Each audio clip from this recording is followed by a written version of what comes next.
President Davis, we are live and you may start the meeting. Thank you. Good evening and welcome to the March 18th regular board meeting of the Capistrano Unified School District. The meeting is now in session. The time is 5 p.m. Mr. Swanky, can you please call the roll? Trustee Castellanos is absent. Trustee Pritchard is absent. Trustee Zollinger is absent. Trustee Jones? Here. Trustee Adams? Here. Trustee Bullicus? Here. Trustee Davis? Here. Please note staff has revised the exhibit for items 13B1, second reading board policy 3515, campus security, formerly school safety and security, and 13C1, revised California School Employees Association salary schedule. Trustees have been provided with the revision, and copies for the public are available at the back of the room and on the board agenda. May I have a motion to adopt the agenda as amended? So moved. Second. Moved by Trustee Bullicus, seconded by Trustee Jones. Mr. Swanky, do we have any requests to speak on the adoption of the agenda? There are none. Thank you. Trustees, we have 0 requests. Okay, all those in favor say aye. Aye. Any opposed? Okay, motion carries 5-0-2. Ms. Swanky, before the board recesses to closed session, are there any requests to speak for a closed session agenda item? We have 0 requests. Thank you. The board will now recess to closed session to address the following agenda items. Student expulsion, 3 cases. Conference with labor negotiators, CUEA, CSEA, Teamsters, CUMA, and unrepresented employees. Conference with legal counsel, anticipated litigation, 1 case. Conference with legal counsel, anticipated litigation, 2 cases. Conference with legal counsel, existing litigation, 5 cases. Public employee employment appointment, 1 appointment. Elementary principal, 2 appointments. K-8 TK through 8 principal. Public employee dismissal, discipline, release. This item has been pulled by staff. The board will now recess to closed session.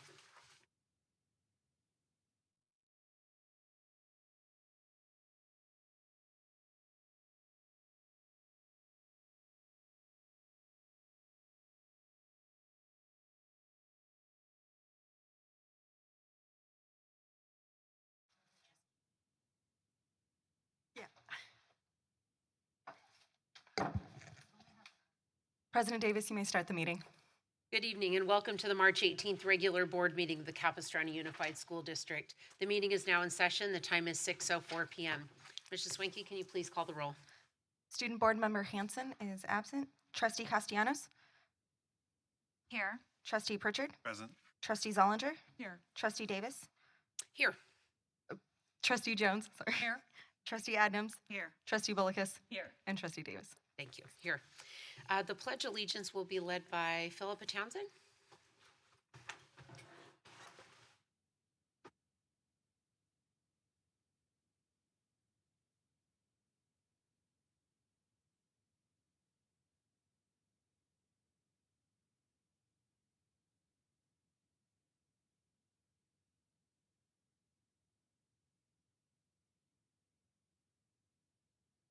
Thank you. Mrs. Swanky, can you please read the report from closed session? On agenda item 4A, student expulsions, trustees voted 7-0 to approve staff recommendation on the following cases. Cases numbers 2026-010, case number 2026-011, and case number 2026-012. On agenda item 4B, conference with labor negotiators, trustees gave direction to staff. On item 4C, conference with legal counsel, anticipated litigation, trustees gave direction to staff. On agenda item 4D, conference with legal counsel, anticipated litigation, trustees voted 7-0 to approve staff recommendation on the following cases. ADR case number 2026-0209 and case number 2026-0211. On agenda item 4E, conference with legal counsel, existing litigation, trustees voted 7-0 to approve staff recommendation on the following cases.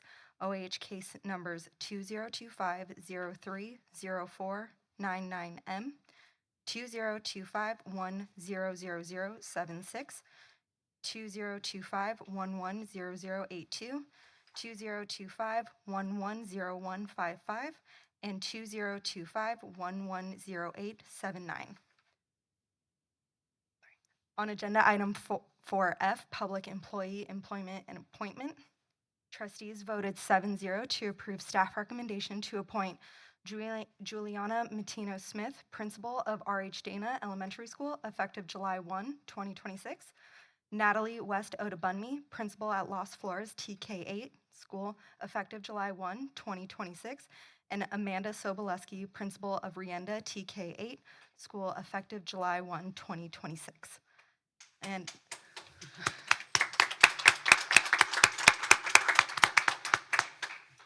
on agenda item 4G, this item was pulled by staff. This concludes the report. Thank you. We're really excited to have those three principals join the principalship staff there, so it's exciting. Thank you. All right, and we're now moving on to public comment. The total time for public comment shall be 20 minutes. Mr. Swanky, do we have requests to speak for non-agenda items? We do. We have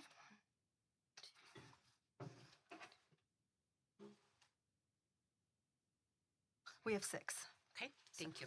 All right, we have one student and 5 adults, so the time will be 3 minutes each. All right, first the student is Anthony Zampia, and then we have Katie Stewart, Andrea Manning, Rudy Craye, Lisa Myers, and Sarah Otaki. You may begin. I'm currently facing an issue with the principal at my continuation school, who is refusing to accept me back despite prior assurances. I was originally told that if I experienced any difficulties at my home school, such as issues with my grade, I would be allowed to return. I also had a meeting with the principal and left on good terms, with no indication that returning would be a problem. However, the principal is now denying my re-enrollment, citing behavioral concerns, even though there is no record of any behavioral issues on file from the continuation school. This decision feels unfair and goes against what I was previously promised.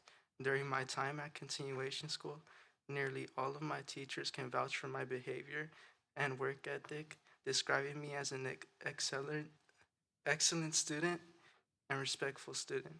Members of the office staff can also confirm that I consistently conducted myself appropriately and followed school expectations.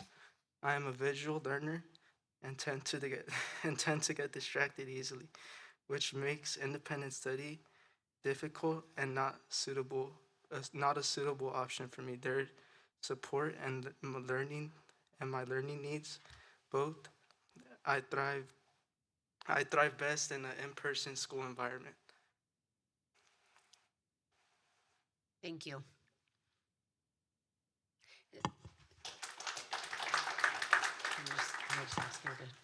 Next, we have Katie Stewart.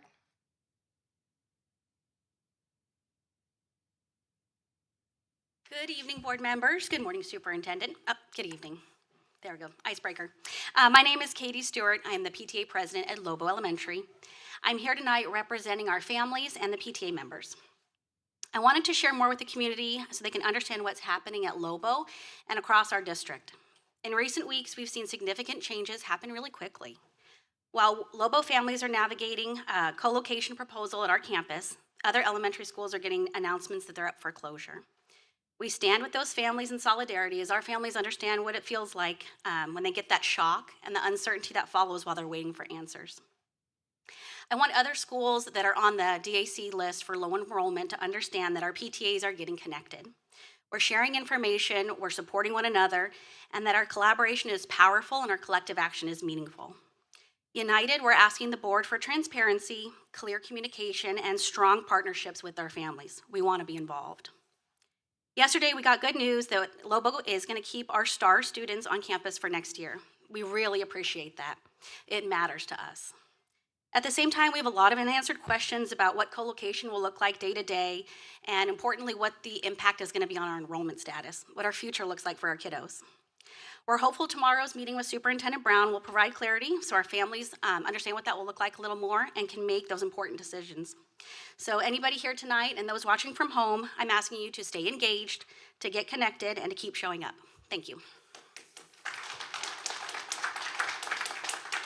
Our next speaker is Andrea Manning.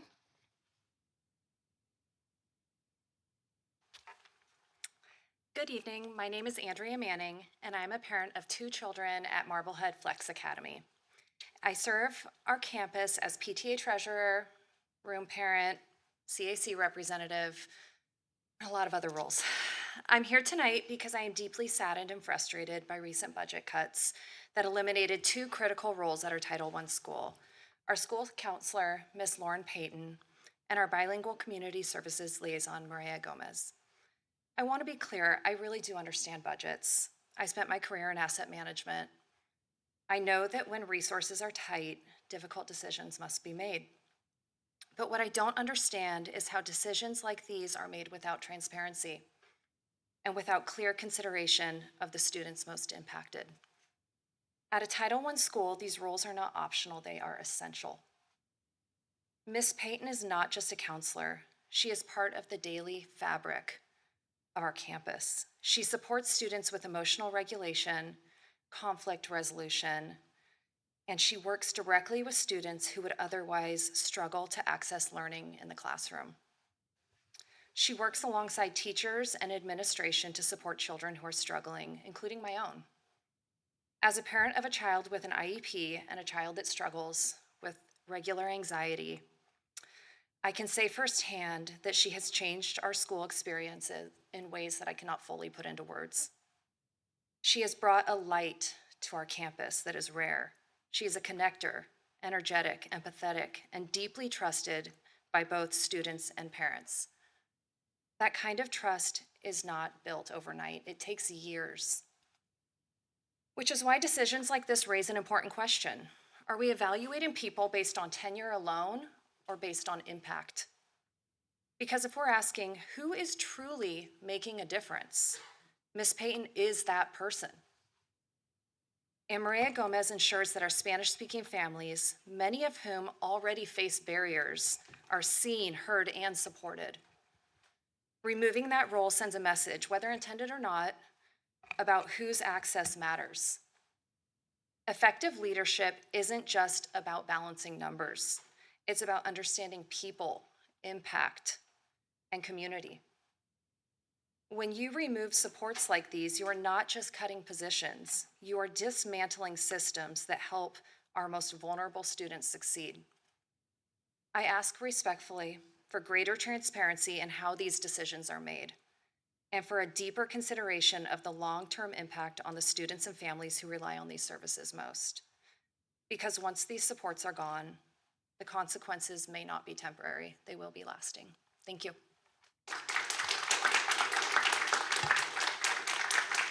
Thank you. Our next speaker is Rudy Crave.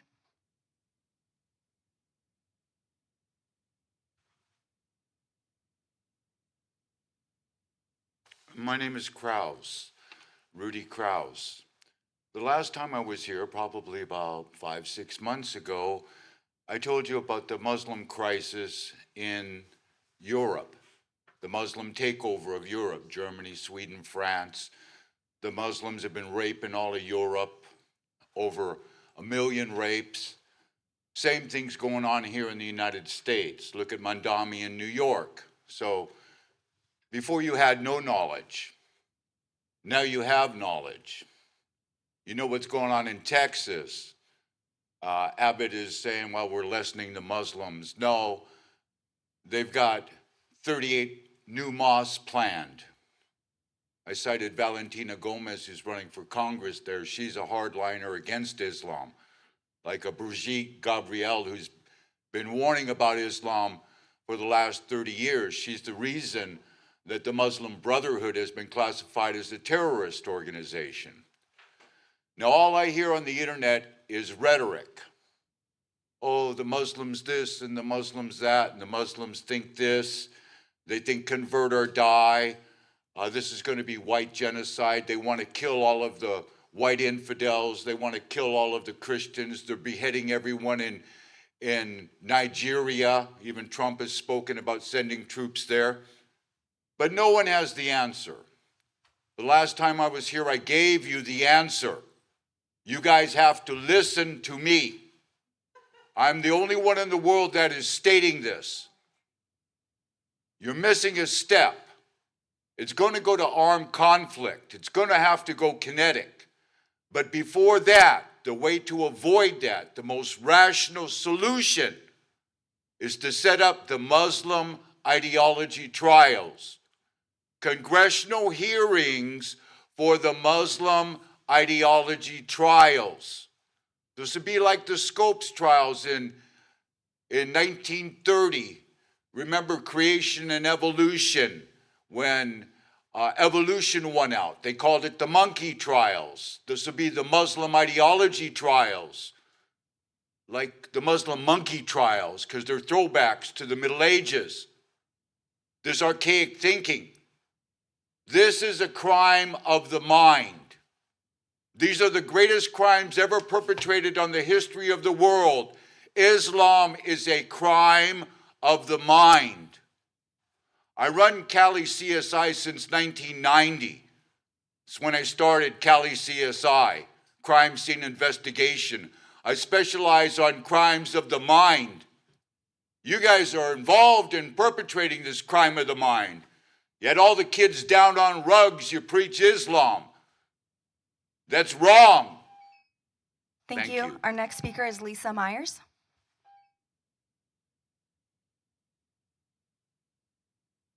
Thank you.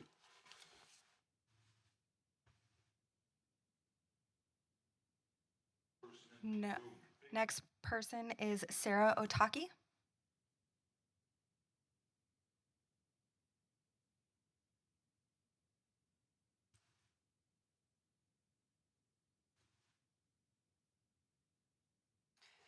I don't feel safe with him in the room. Good evening. On March 4th, in front of a Capo elementary school, masked men wearing ice jackets forcibly removed a parent from the school drop-off line in front of all of the children and families on their way to school that day. Can you imagine how the rest of that day went? How did it go for that family? How did it go for that school? Can you imagine how the children who watched that felt in their classroom that day? This has been and continues to be an ongoing concern of mine, the safety and well-being of the children of Capistrano Unified. I have repeatedly asked what this school board is doing to ensure the safety and security of the students of this district. Have you reached out to our Congress people? Have you pushed for ICE to abide by the sensitive locations policy where they could not conduct operations in a school area? Have you reached out to community groups to see what support they could use from you? How are you being an advocate for our children? Tonight, I see that the board and the district have come together to fight against a landfill expansion near San Juan Hills, and are asking the county to consider measures to protect the health and safety of students, parents, and staff. So, when it comes to fighting against the county over a dump, you will speak up and are quick to speak up. But when it comes to standing up for our most vulnerable students' safety and well-being, you remain silent. For school board trustees who ran on a platform of working together to create a safe, supportive learning environment for every single CUSD student, that seems incredibly hypocritical. Thank you.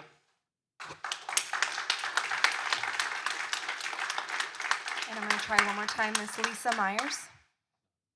Oh, sorry.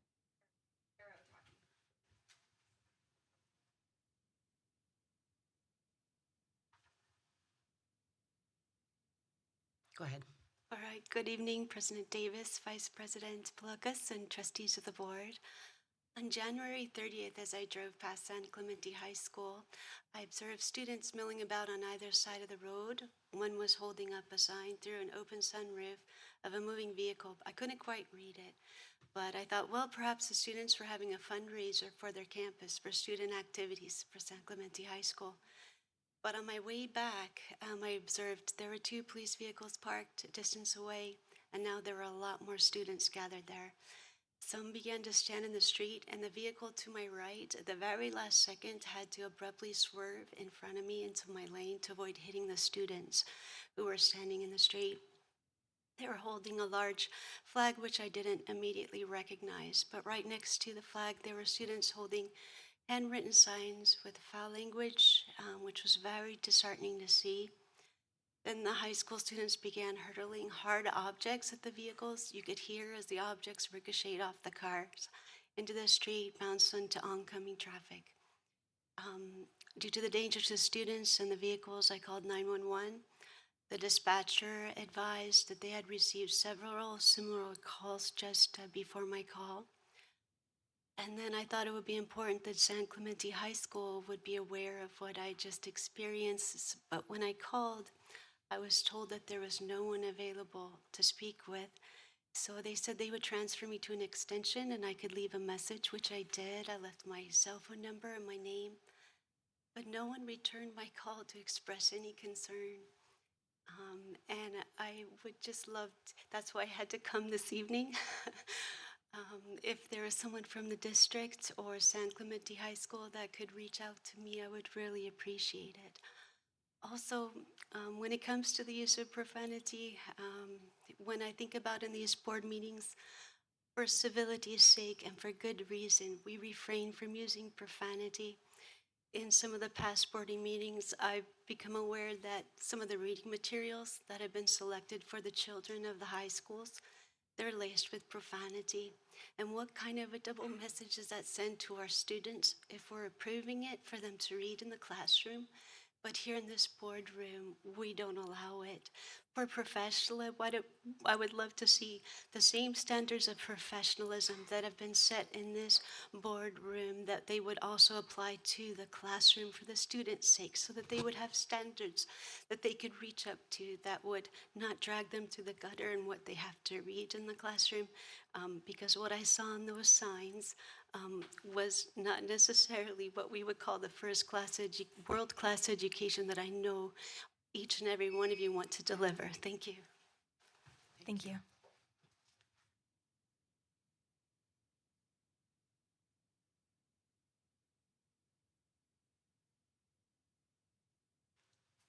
Okay, thank you. At this time, I'd like to open the public hearing regarding Resolution 25. Just one moment, please.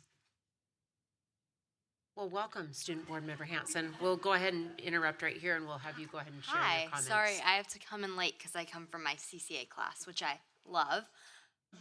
I just wanted to touch on a couple things. This month, I attended the Superintendent Student Advisory Council, which our superintendent so kindly hosts. And we've had multiple of those, but I thought this one was especially just a really good meeting. We have lots of different students there, high school students from all the different schools in our area. And for about an hour, our superintendent just he stood and he just answered dozens and dozens of questions. And it was super helpful to hear all the things he helped us understand as students. He touched on a lot on our budget and financing, which is something you'd be surprised, but a lot of students are really interested in how our budget works and what goes to maintenance and what goes to funding certain programs, and even the recent layoffs and how that all kind of works. Students are interested in hearing that, so that was great to hear. And then he touched on the CAPS testing and how that is affecting our schools, and or how we should take it seriously, all the things like that, and how that impacts us. And then also the new grading system, the evidence-based grading. He helped clear up a lot of things on that, and it was great to have everyone being able to get their questions answered and kind of see where we are in the progress there. So that was a really great experience. I'm grateful I get to participate in those, and really grateful for our superintendent for reaching out to students and making that a priority. And then one fun thing I wanted to touch on, I almost made it to it, but I couldn't last minute. The Capo's air guitar event was really big last week. It was really exciting. They perform all these skits with different teams, and it's this big tradition that they've been doing for years. And I know several people who have participated in it, and they put a lot of work into it, planning and practicing, and I saw them rehearsing several times. And it was just, I saw videos from it and had friends there, and they just said it was so awesome, filled with so much school spirit. So it's great to see our students getting to do something so fun and engage the community with other people coming in from other schools and then parents and other community members. So that was so cool to see that happen over at Capo. And that's all I have this month. Thank you so much. Thank you, Student Board Member Hanson. Thank you. Now at this time, I'd like to open the public hearing regarding Resolution 2526-21, approving an increase in statutory school fees imposed on non-residential and commercial industrial construction pursuant to Education Code 17680 and Government Code 65995. The time is now 6:26 p.m. Mr. Swanky, do we have any speaker cards for the public hearing? There are none. Thank you. Trustees? Okay, the public hearing is now closed and the time is 6:27 p.m. Moving on to item 12A, may I have a motion to approve updated elementary boundaries to accommodate the repurposing of Del Obispo Elementary School? So moved. Moved by trustee Adnams, Second. seconded by trustee Zollinger. I'd like to recognize Clark Hampton, Deputy Superintendent, to present this item.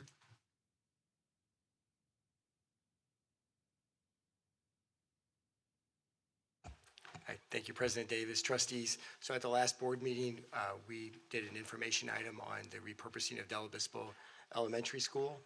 And to recap what we discussed, we talked about the repurposing of the school starting at the end of this year.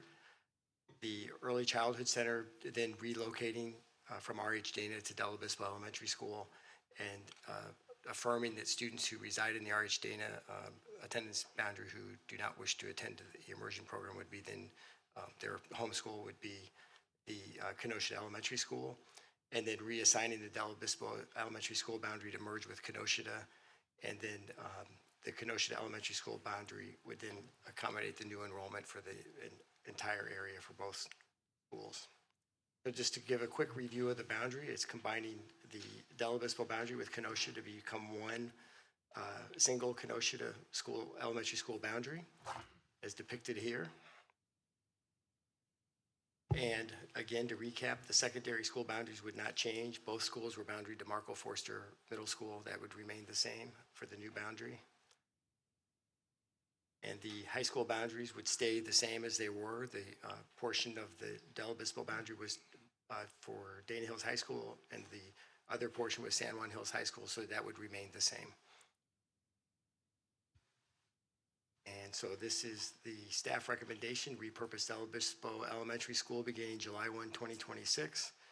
Students residing within the R.H. Dana Elementary School attendance boundary who decline participation in the immersion program are assigned to Kenosha Elementary School, and then merge Del Obispo Elementary School boundary with Kenosha Elementary School boundaries depicted in this presentation to become the new Kenosha Elementary School boundary. And this, if approved, would be then reflected on the school district's website, beginning as soon as the demographic company can update the website. So staff recommends approval. Thank you. Thank you. Trustees? Trustee Jones? So I'm not going to object to this specifically, but I would like to make a request regarding school of choice, that when any student whose school, previous school, the school that they would have attended prior to it closing, be granted first choice in school of choice for the next, I'm going to propose 3 years. So let's say my school closed, but maybe I don't have a kindergartner yet.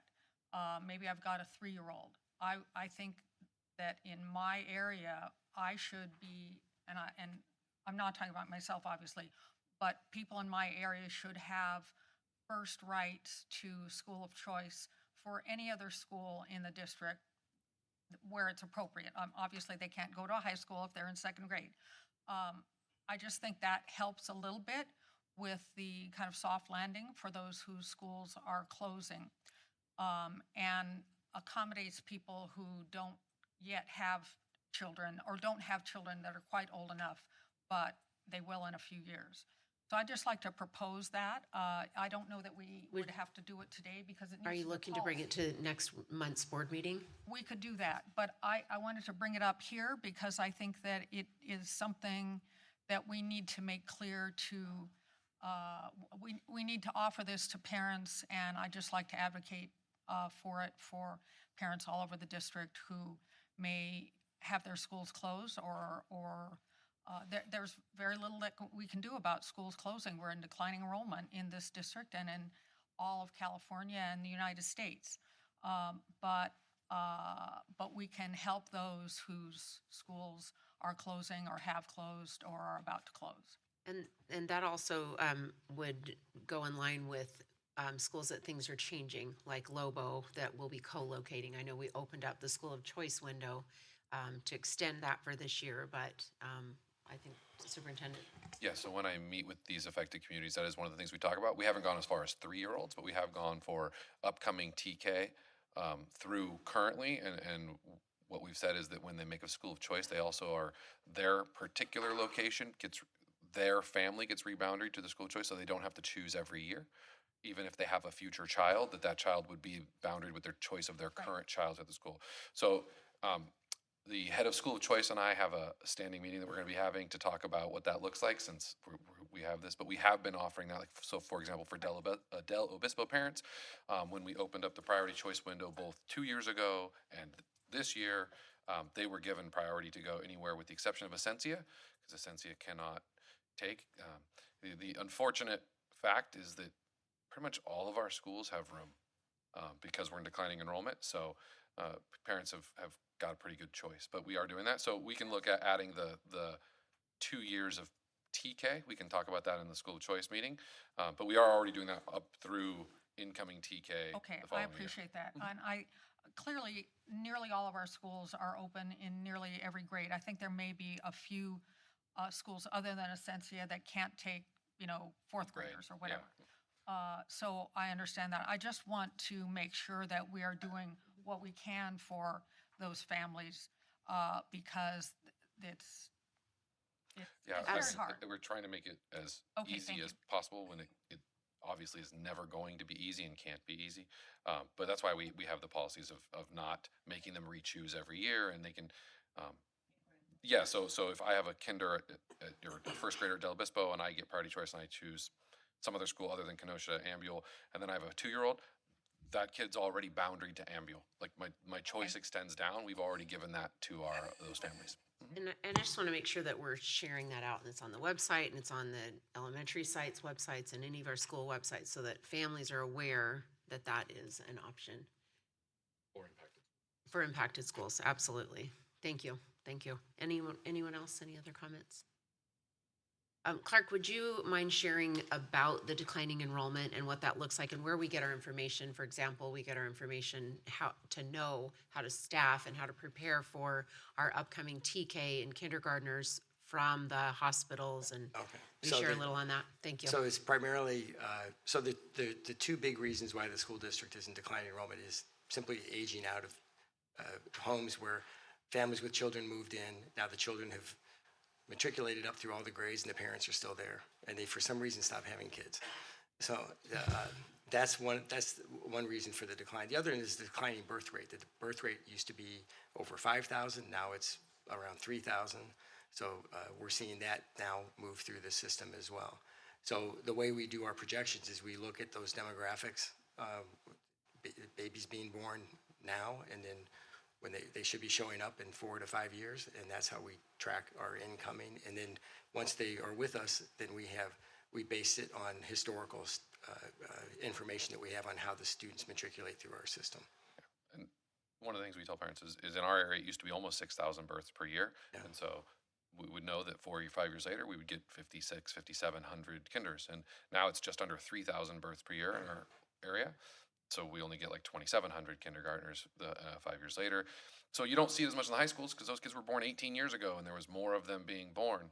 But the 5-year-olds, there was far fewer of them. So even at our elementary schools, you'll have a school that has nearly 50 kids in 5th grade and 22 kids in 1st grade because of that declining birth rate. It's happening nationwide. It's more exacerbated in California and even more exacerbated in Orange County. We've declined from 52,000 students to 40,000 students.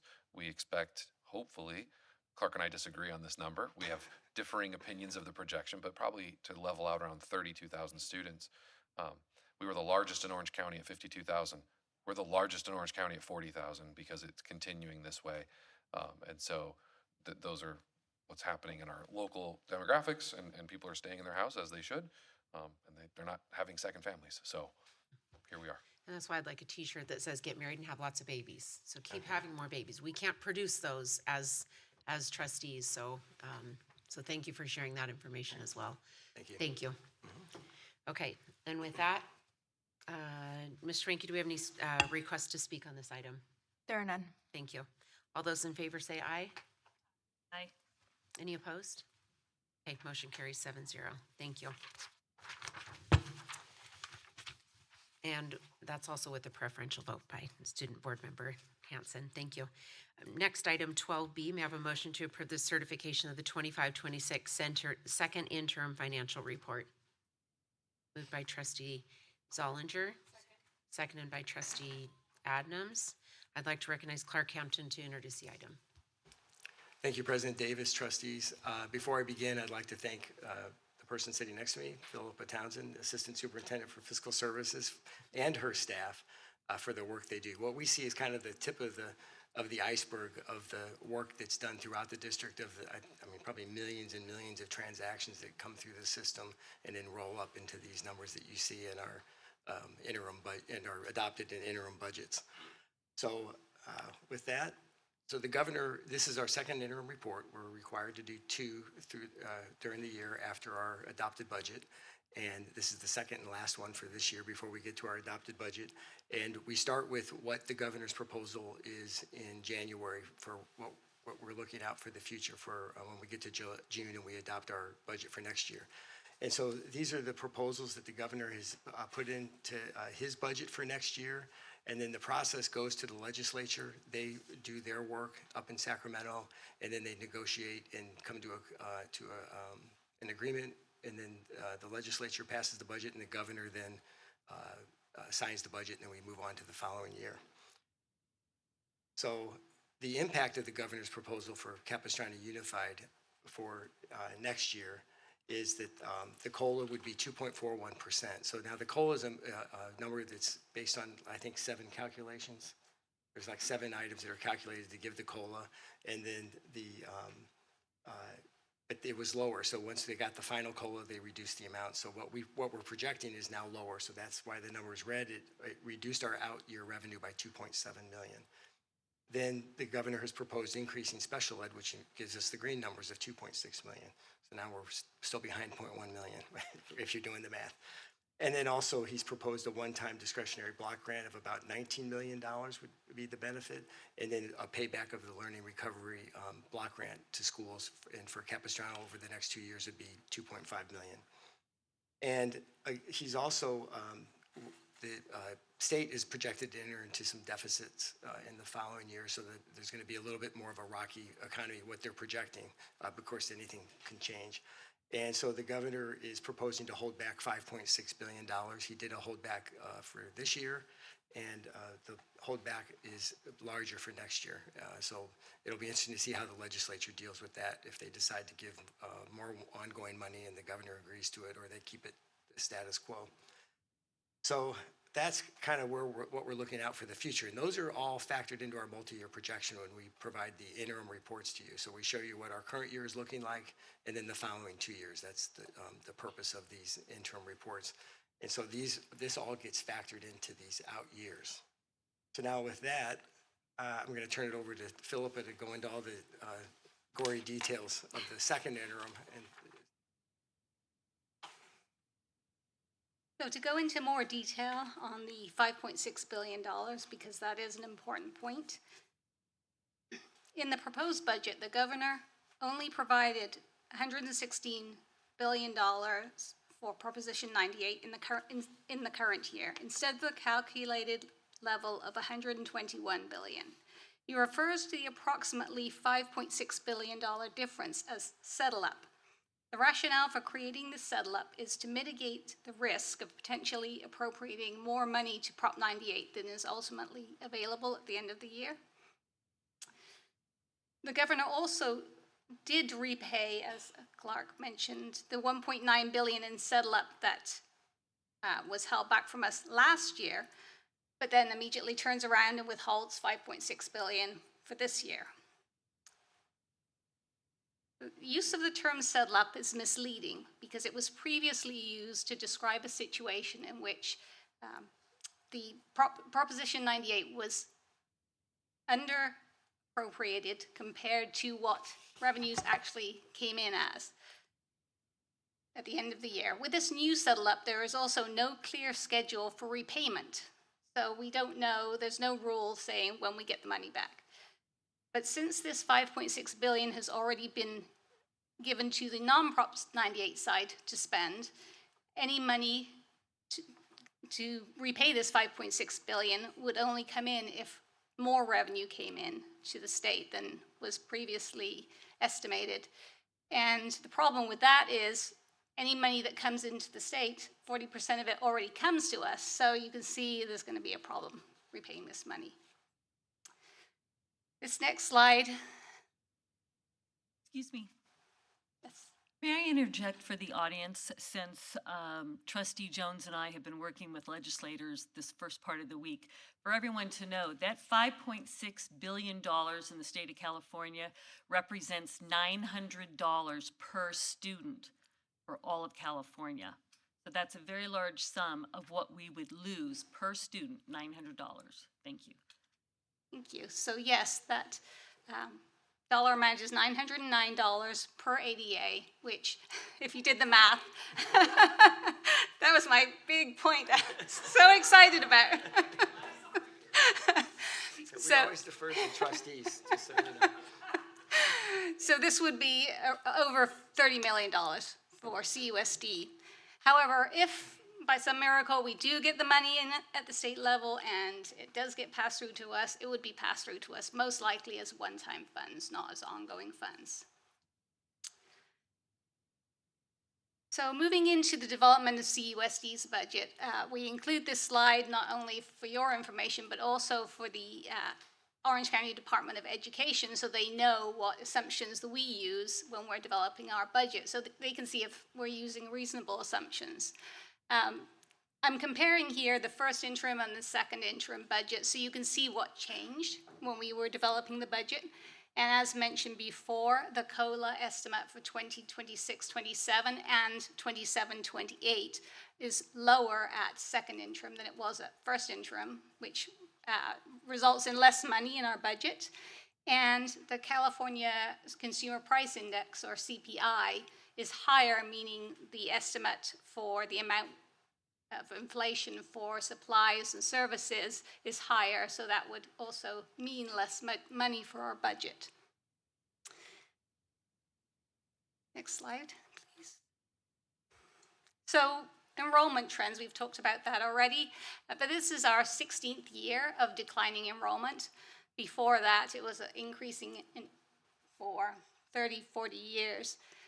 But this decline in enrollment is 23% since we started declining, a 23% drop from 52,000 students. And so we're constantly looking at these numbers to try to gauge how fast it's dropping and what we should use for our upcoming multi-year projection estimates. And we use the services of a demographer, and so we get that data in December or January, and we use that to revise our estimates for the next 3 years of how many students we're expecting.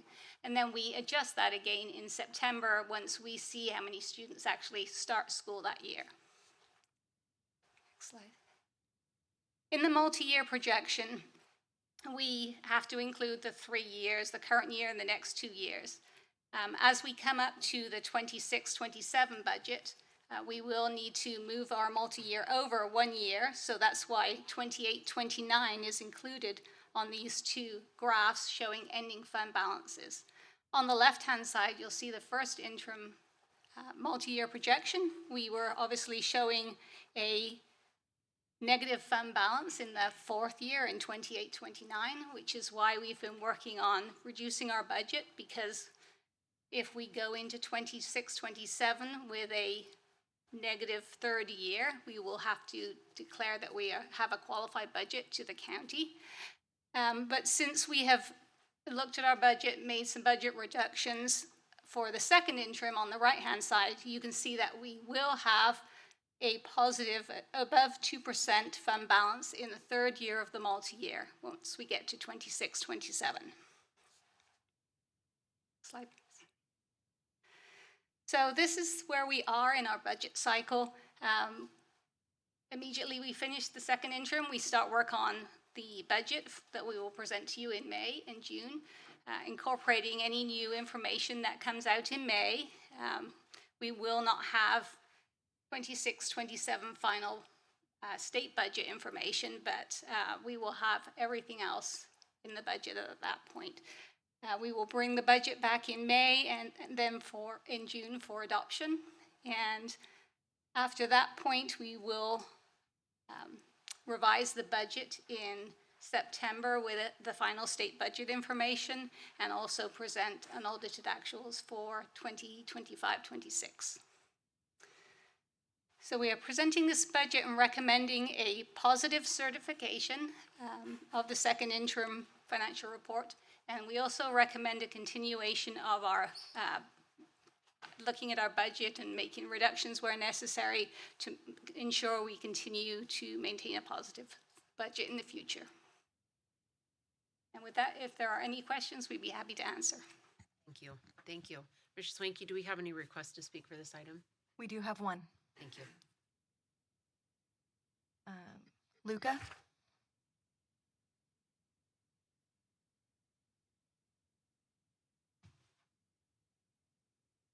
Good evening. As you discuss the second interim budget, I want to take a moment to highlight the ongoing fiscal challenging facing public schools across California. The governor's proposal to withhold $5.6 billion in Proposition 98 funding with no clear timing for release is beyond frustrating. In fact, it's infuriating. We should all be outraged. Let's call it what it is. It's not a delay, it's a cut in everything but name. Proposition 98 is not extra funding. It's not optional funding. It's the minimum funding owed to our schools and districts. And when the funding is uncertain, everything becomes uncertain. Staffing, program, support for our students. Capistrano PTA stands with the California PTA and the Education Coalition in urging legislators to reject this proposal. But this is not stop in Sacramento. This is where our community steps in. We're asking everyone to take action, send a letter to your legislators, urging them to vote no on this proposal. Our advocacy team has made it easy. Go on our Instagram account at capo_A_team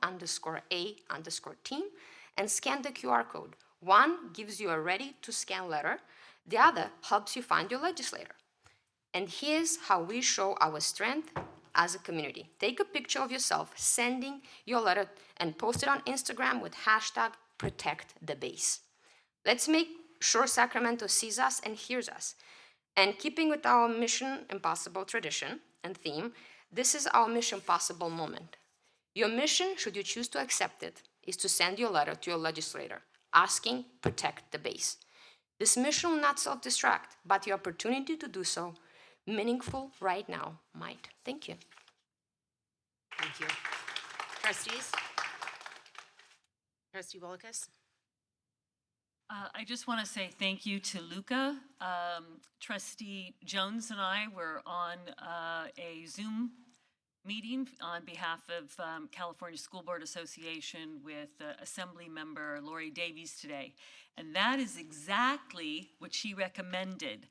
Parents seem to think that if one elected talks to another elected, you know, maybe we'll get something done. But I can tell you that constituents who vote for those people are the ones who get it done. When they start getting besieged with people demanding and, you know, stating this is corrupt, this is unconstitutional, this Prop 98 is a part of the Constitution.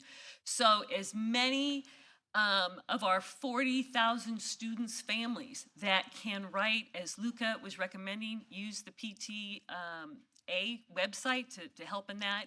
This is what we need because we're talking about it, but it's so much more meaningful if it comes from parents and comes from tens of thousands. Thank you. Thank you. Trustee Jones? Yeah, first, can you go back to the fourth slide? I know it said 4 at the bottom. No, 3 at the bottom, sorry. There, yes. So I just had some questions here. So you refer to a settle up, and I think we have called this a deferral. Would you say that's the same thing? Usually, the deferral refers to a cash flow deferral, which we've been doing that also at the state level. That doesn't impact our budget, it only impacts our cash balance. Okay, all right, but I think this is what, when we go to meetings, we hear, am I correct, Dr. Brown? They talk about They often deferrals. call this the budget maneuver. The budget maneuver, is the yes. is the The term they budget- use because the argument is that it is unconstitutional in the state of California that theoretically for the legislature to underfund Prop 98 based on where it, either test 1, test 2, or test 3 calculation falls in, they actually have to take action to suspend Prop 98 in the Constitution. They can, and they did under Governor Schwarzenegger, I believe. So they have a history of doing it. Then they have to create a plan in that suspension for paying that back. This is not. This is sort of one-time legislative action to just not pay the money that the Constitution says they have to pay. So they've been calling it a maneuver. Settle up is how the governor is using it. I think it feels like a better word for him. But the CSBA calls it the budget maneuver. It's depending on how the money gets paid back, wherever it gets paid back, it's worse than a deferral because what happens is it comes back as one time when realistically Prop 98 doesn't go down, it goes up. So it should be ongoing. And so what happens is it's gonna have to grow every year. So last year was 1.9, this year it's 5.6, 5.6. But the only way to pay it, like Philippa was saying, is if revenues are higher. Well, if revenues are higher, they owe us more. And so they owe more than 5.6 because they're pulling that off of a lower calculation. So it's a very interesting budgetary maneuver is how CSBA phrases it. It's almost worse than a deferral. Cash deferrals we usually get in the next budgetary year. Yeah, the deferrals, they're paying you what they're obligated to pay you, for Prop 98. This is just literally paying us less than This is an unnamed cut. Right. Because cuts are hard. And some of us has been doing this for quite a while, but I think our newer board members and members of the audience may not understand that when an unconstitutional maneuver with Prop 98 is done, that resets Prop 98 for next year. So let's say that we're going to give you $1 million. Well, they're only going to give you 900,000. That means that the calculation for next year is not based on that million that it was supposed to be. It's based on the 900,000. That's the worst part of it, is that it's kind of a secret cut because they are going back and stealing money from us that they not only didn't pay us, but they didn't pay it back. And now they think it's almost like a reversed interest rate. Like you would pay more and more interest, your interest compounds. This is like taking it away.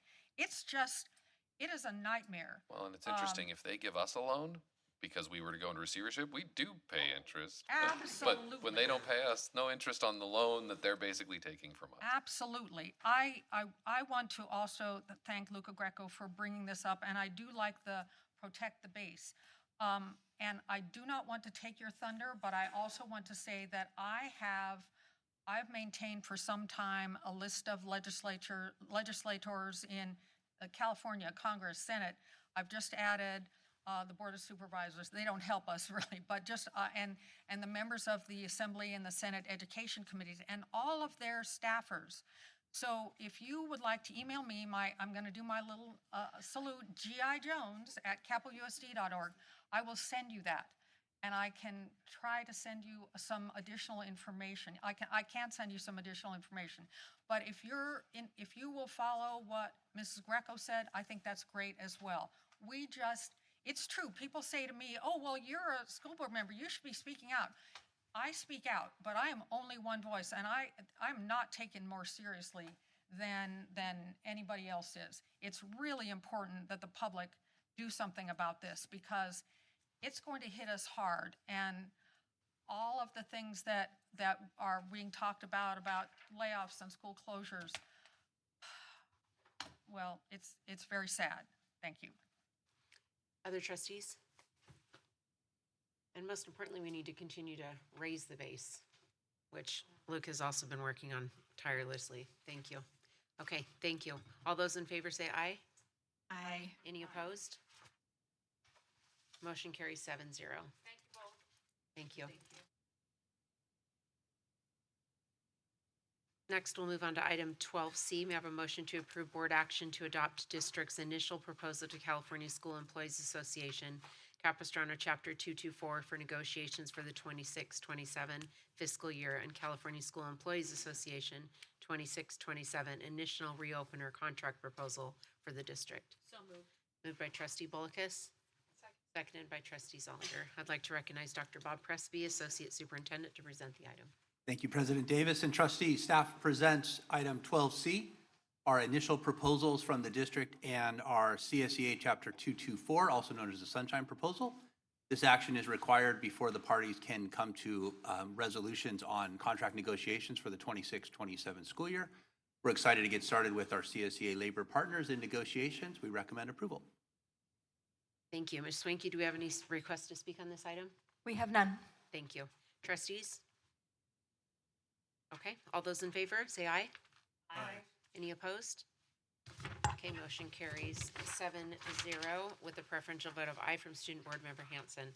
Moving on to 12D, may I have a motion to waive the second reading and approve first reading Board Policy 0450, Comprehensive Safety Plan.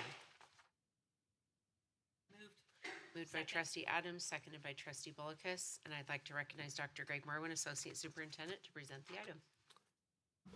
Thank you, President Davis and trustees. This is a first reading of a new board policy, 0450 Comprehensive Safety Plan. This policy clarifies the timelines and requirements regarding school safety as defined by California Department of Education and also Ed Code. We're happy to answer any questions you may have. Staff recommends approval. Thank you. Ms. Swanky, do we have any requests to speak for this item? There are none. Thank you. Trustees? I would just like to thank Darren Jindra for all of the work on this and for our recent workshop where we had another run-through. It's always just a good reminder of what we need to do, and so appreciate your expertise. Thank you. Thank you. Trustee Jones? Yes, very quickly, the spreadsheet that I have now does include the Board of Supervisors. We're represented by Don Wagner in part of the district and Katrina Foley in part of it. If you'd like to write to them, I have their information. Thank you. Other trustees? Okay, thank you. Thank you. Ms. Swanky, can you please call the roll? Student Board Member Hanson. Trustee Castellanos. Aye. Trustee Pritchard. Aye. Trustee Zollinger. Aye. Trustee Jones. Aye. Trustee Adams. Aye. Trustee Bolkus. Aye. Trustee Davis. Aye. The motion carries 7-0 with the preferential vote of aye from Student Board Member Hanson. Moving on to 12E, may I have a motion to adopt resolution number 2526-22 of the Board of Trustees to approve submission of a comment letter to in opposition to the increase in maximum daily operations at the Prima Desheka landfill. So moved. Moved by trustee Adams, seconded by trustee Zollinger. Ms. Swanky, do we have any requests to speak for this item? There are none. Thank you. Trustees?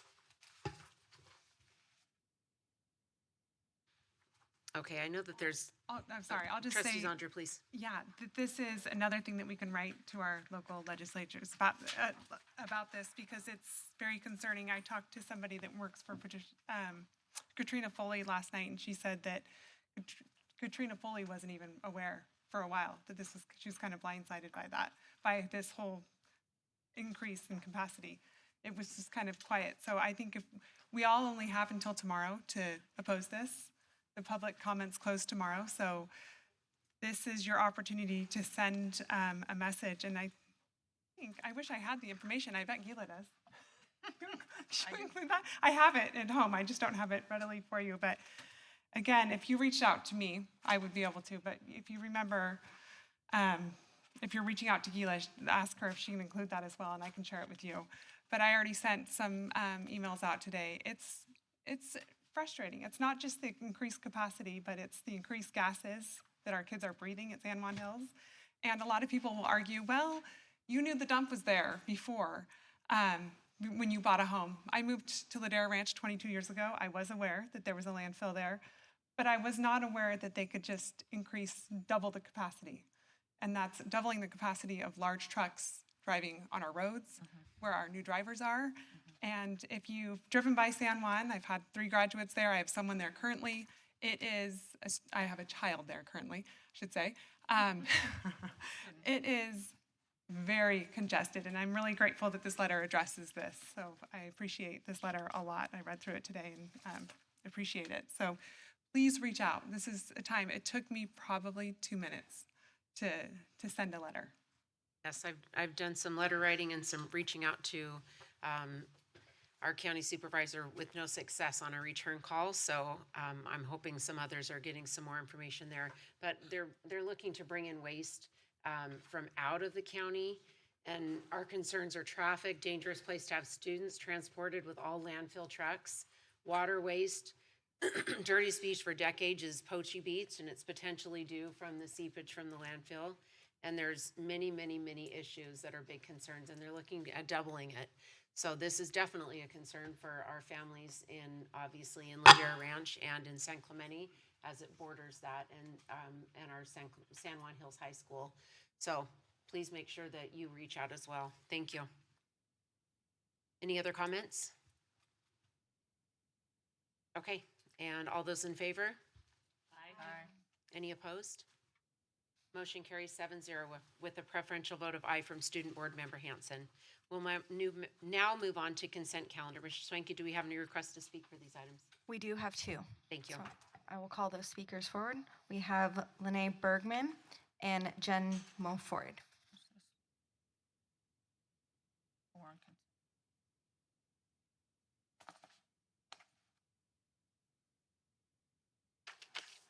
Hello, I'm Lene Bergman, and I'm the library media technician at Tesoro High School.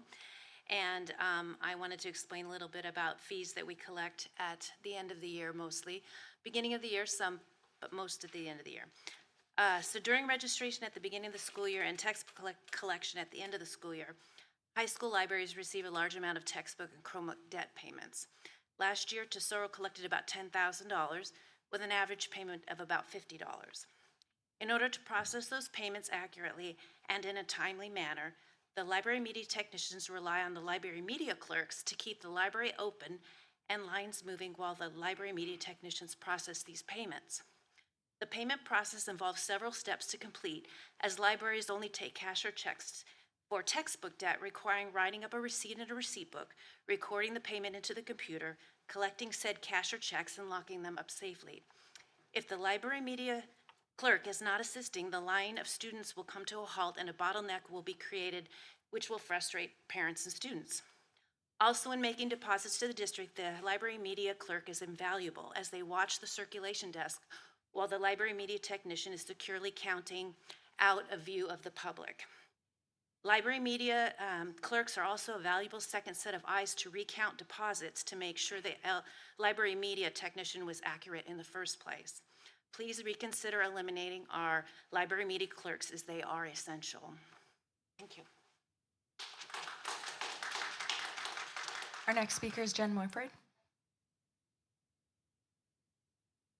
Hi, my name is Jen Mulford, and I am a library media technician at San Clemente High School.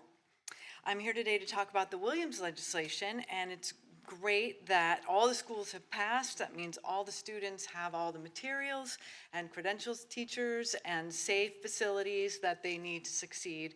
Really important and wonderful work. I am concerned about the future years, though, because of the proposal to cut the high school library clerk position. The high schools have the highest enrollment per school, and CUSD staff is now proposing that the thousands of books required, right now we have 12,000, but that's just a moment in time, checked out to our students, will be managed by half the amount of staff.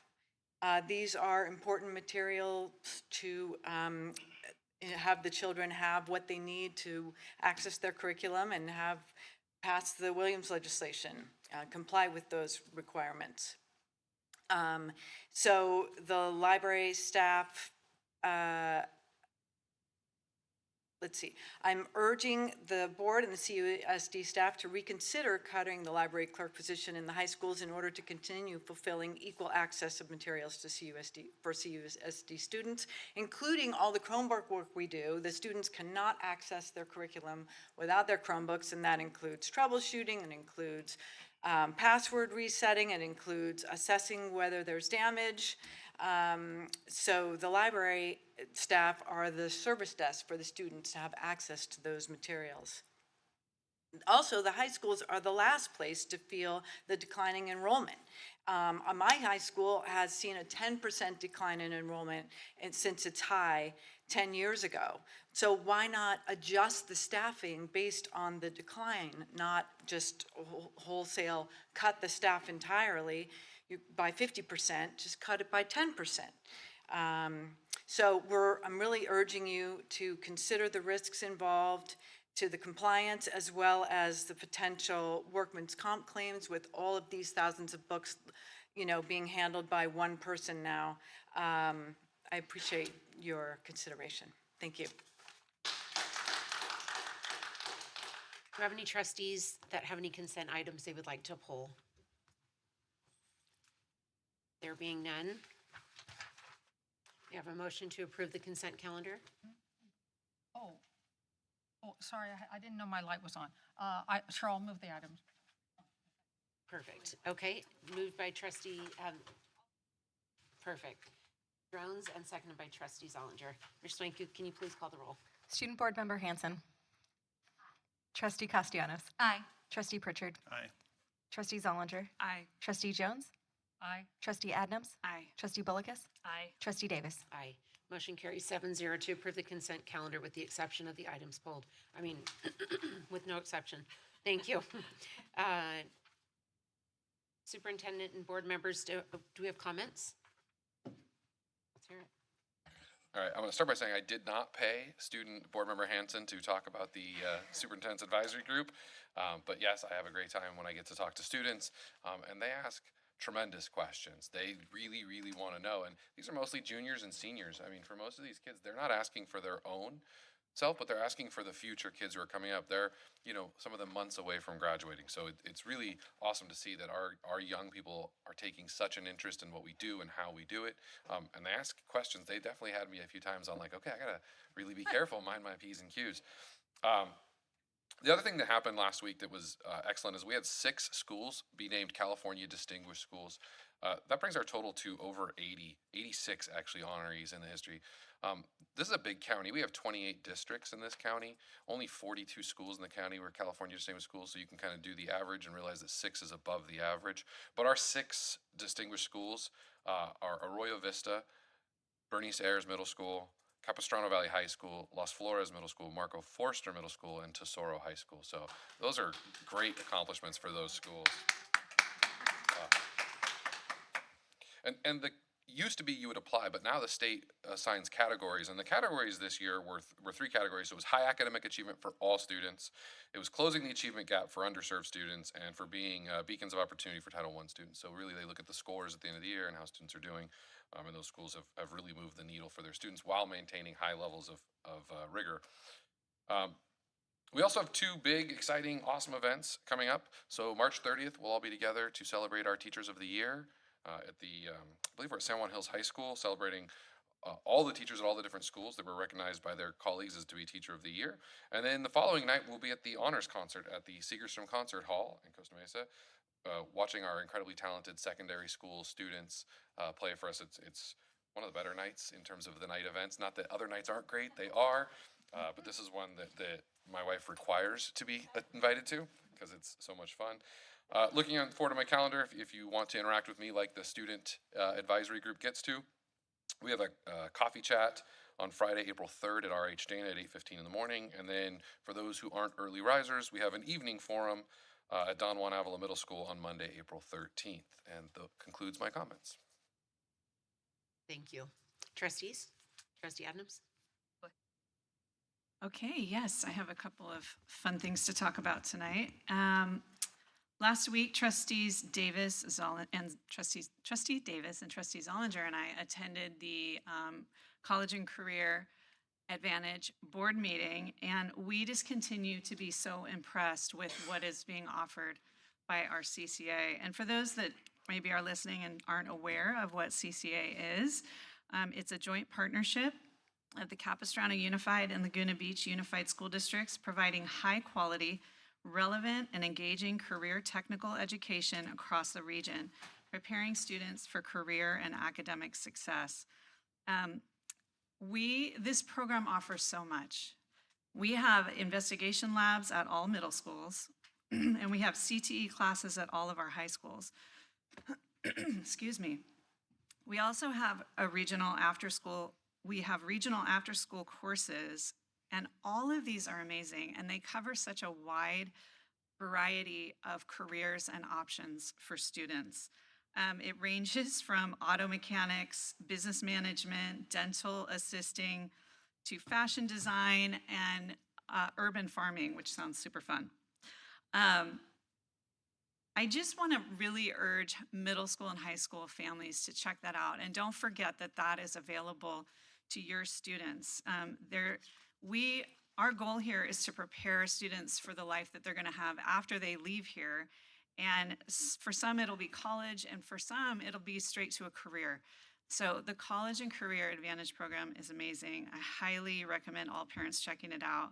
I want to give a thank you to our executive director, Chris Carter, and his entire team, Kim Thomas, Nicole Berkman, Dominic Villanowith, Kathy Struxma, and Joel Padron. They all do an amazing job. And speaking of college and career, I also attended on Monday the College and Career Day at Shorecliffs Middle School, and it was so fun and it was so well done. The AVID class at Shorecliffs hosted it, so the students put it on. They came up with the questions. Dr. Irvis and I were there together. It was so fun. And incidentally, Shorecliffs is our only middle school that has AVID classes. So parents, if you're looking for that in middle school, check out Shorecliffs. The students hosted the guests. They helped set up a lunch. And the lunch even included desserts from our culinary class.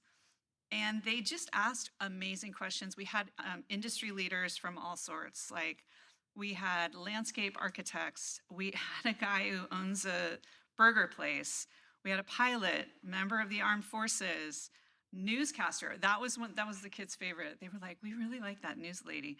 And a variety of others, giving all of our Shorecliff students just a great view into potential careers for them later. I did talk to some of the kids. They loved the gal from KTLA. And by the way, these kids in these AVID class, they were so articulate. They were eager to come up and talk to me. They had answers to my questions. I was so impressed. They loved the KTLA news reporter. They also mentioned, some of the girls mentioned, they loved the gal that owned her own skincare business. And it was just a great day. So huge shout out to Principal Josh Wellickson, Assistant Principal Stephanie Bartlett, and our two amazing Shorecliffs AVID teachers, Robin Carter and Sarah McEwen. There are tremendous things happening at Shorecliffs Middle School, and I really want to encourage parents, when you're considering your middle school options, go check out Shorecliffs. Great things are happening there. And the last thing I wanted to just highlight is that we are hosting a parent workshop a week from tonight, March 25th, in this room from 6 to 7. And we're going to go over how to use AI and digital citizenship and tips for students and parents.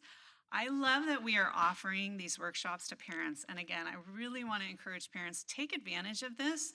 These are great resources. It's a great way to stay connected and to just learn. There's a lot that our kids are facing, and we want you to come and get equipped and take advantage of these resources. So that is it for me. Thank you.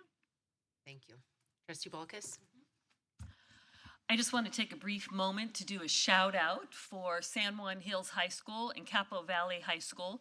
If anybody happened to see the Orange County Register yesterday, there were photos of our students, and we had 9 students from San Juan Hills and 7 students from Capo Valley High School. that were nominated for the Judy Moore Award for dance. And I wrote to congratulate the teachers, and Christine Calder from San Juan Hills let me know that, so we had a total of 16 from our 2 high schools, the only high schools in CUSD, out of 107. Well, at San Juan Hills, the finalists, they have 4 out of the 16 finalists. So if I can give a shout out to Ella Smallwood, Devlin Smart, Harper Hottinger, and Alicia Arambari. And if I mispronounced, I'm sorry. Again, I've gone and expanded my performing arts performances and now have seen dance. And I highly recommend on Friday and Saturday, May 22nd and May 23rd, San Juan Hills High School will have their annual Choreographer's Choice dance concert. And so it starts at 7 o'clock like at most performances. So congratulations to all those students who were nominated and made it to the finals. I think that's wonderful. Thank you. Thank you. Other trustees? Trustee Jones? Well, first I have to take issue with Trustee Adnam saying that Shorecliffs is the only middle school that has AVID, because Marco has had AVID for a long while. You were lied to. I want to know who did it. But on a more serious note, I think a lot of us who look at social media at all, particularly if you have a community group that you follow, there's people who go out in public and often they're masked and they are taking videos of people, women and children. And it gets posted, this person was doing this thing, it's so horrible. And people always say, these are social media auditors, or First Amendment auditors, I'm sorry. And don't give them the satisfaction, don't talk to them, just to ignore them. I think we get we get First Amendment auditors in this boardroom. And I don't like it any more than you do. I think the best thing to do is, as we did tonight, just ignore them. Thank you. Trustee Castellanos? Yep. Thank you. I'll be brief tonight, but when resources and information come my way, I like to pass it on. And so I have some information that I think might be helpful. But first, before I start that, I just want to thank tonight, Lobo PTA president came and spoke, and Marblehead PTA treasurer came and spoke, and I am extremely grateful for your advocacy for your schools. It's important, and your voice is valued, and so I appreciate you coming tonight and speaking up for your schools. There is a helpful resource out there. I printed it. You don't have to print it.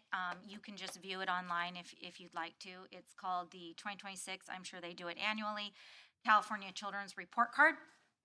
And so it gives an overview. It actually grades the state on its ability to support better outcomes for kids. It covers everything from health education, family supports, child welfare.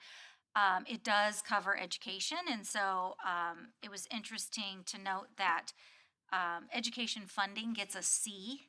Not sure I would give the state of California a C as a grade, but they got a C. For several reasons, they noted in the report that, as we've all stated here tonight, state underfunding our public schools, obviously. The expiration of our COVID funds was a huge impact. And then I think, we've gone over it quite a bit tonight about declining enrollment and how that's drastically affected funding. It also gave a quote that I thought was interesting, that you may find noteworthy as I did.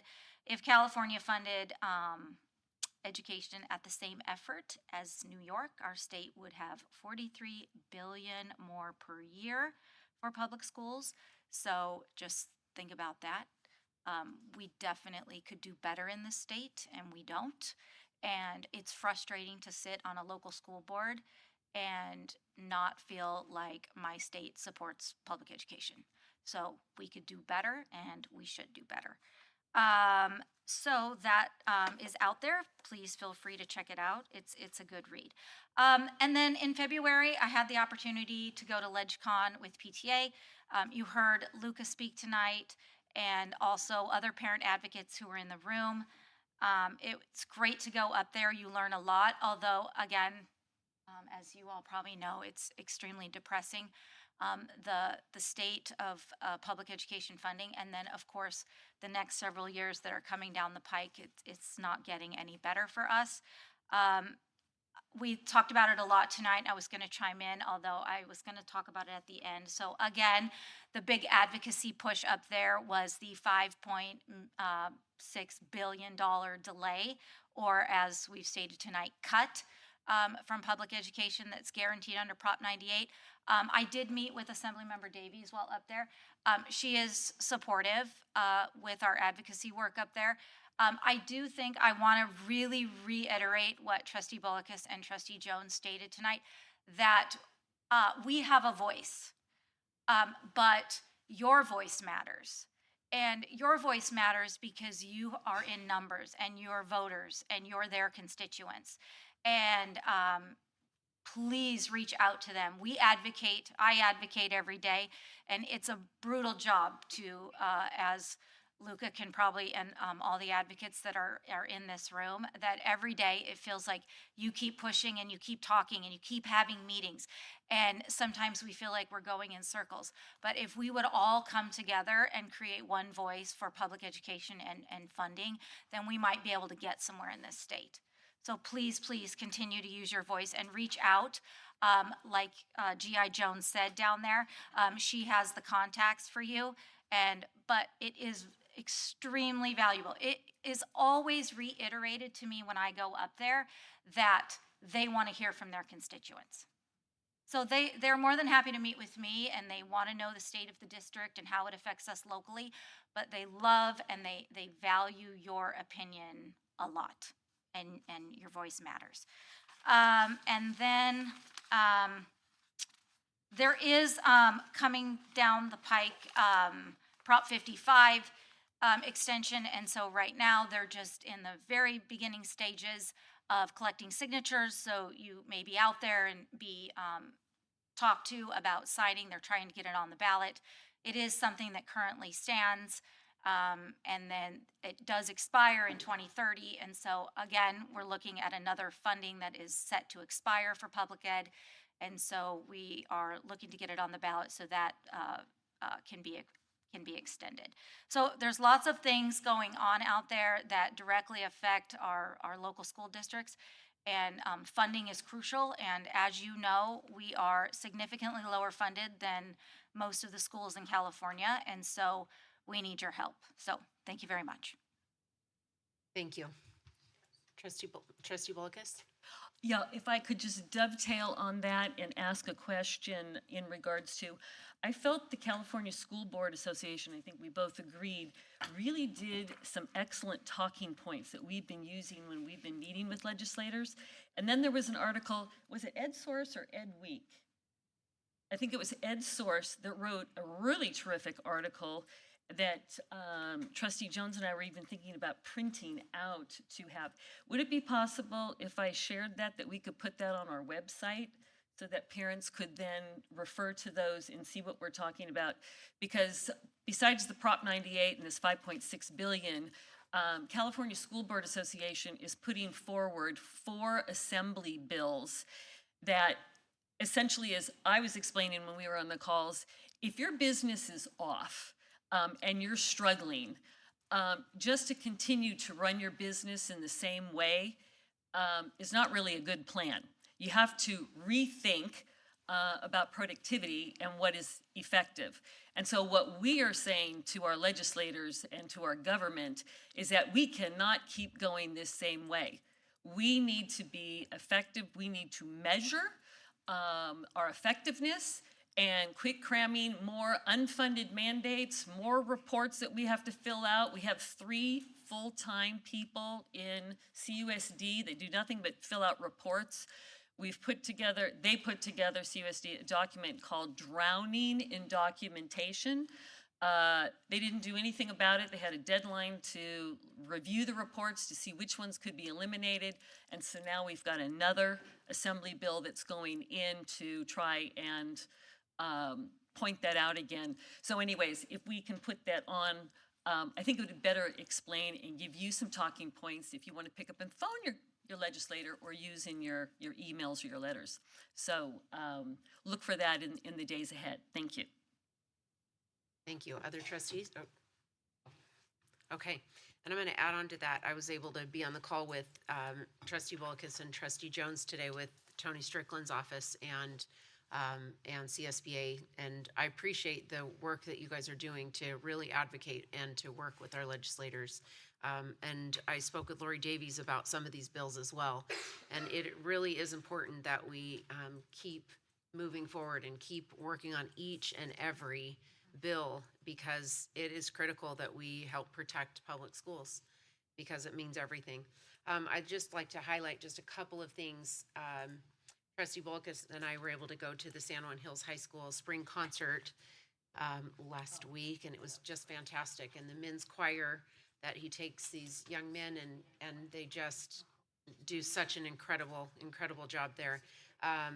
The spring performance of Grease is coming up at San Clemente High School, April 16, 17, 18, and April 23, 24, 25, and it's up on Upper Campus, and it is incredible every single spring. So put that on your calendar and see if you can make it.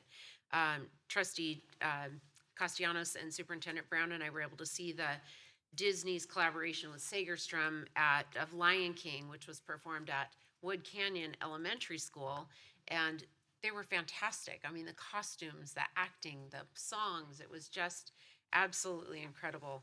And we were able to go, and Joy and Superintendent Brown and several others were able to go and recognize our Teacher of the Year at San Clemente High School, Kristen Curry, a couple weeks ago. And it was just, I mean, her husband and her children and her sister was there from Canada.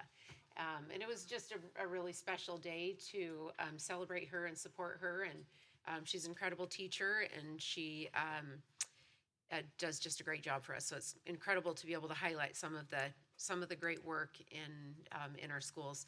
And I'll add on to Superintendent Brown's in the recognition of our California Distinguished Schools. And Bernice Air Middle School is a 3-time recipient, I believe. So great work is happening everywhere. And if there's no further business before the board, if I could please have a motion to adjourn the meeting.